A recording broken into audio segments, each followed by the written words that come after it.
There's always been that struggle to try to bridge the gap, the metaphysical gap between God and the things that he's made, but particularly human beings.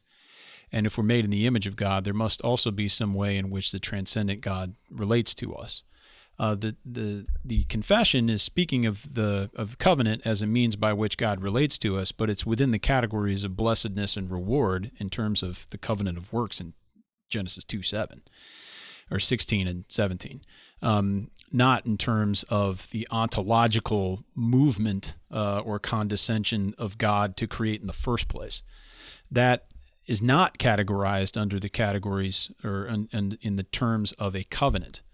And that is a great difference that many of us would have with the theology of Dr. Scott Oliphant, especially the theology that he has described in his book, God with Us, because he does base his ontological notion of, or at least root it, of God assuming or adopting covenantal characteristics or covenantal properties within Westminster Confession of Faith 7:1. So I just want to connect some dots there and explain that this is what we're trying to expound is very different from what Dr. Oliphant has read in terms of God adopting new properties to enter into the relationship. We're not speaking of the relationship between creator and creature specifically. That's presupposed. That already exists. But the covenantal relationship comes after that, logically speaking, and I guess, temporally speaking, from a manner of perspective, from one perspective. Creation already exists. Covenant is a special act of providence. Right. And it's not speaking of an ontological condescension.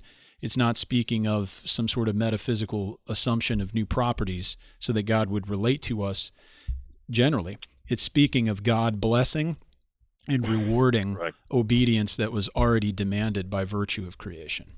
Right. There is, I suppose, Dr. Oliphant's argument problematizes the relationship between God and his reasonable creatures.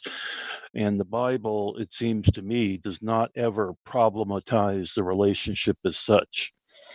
The fall, for instance, the problem between God and man is not one of God is who he is and we are who we are. It's that we are fallen creatures, not that we're creatures.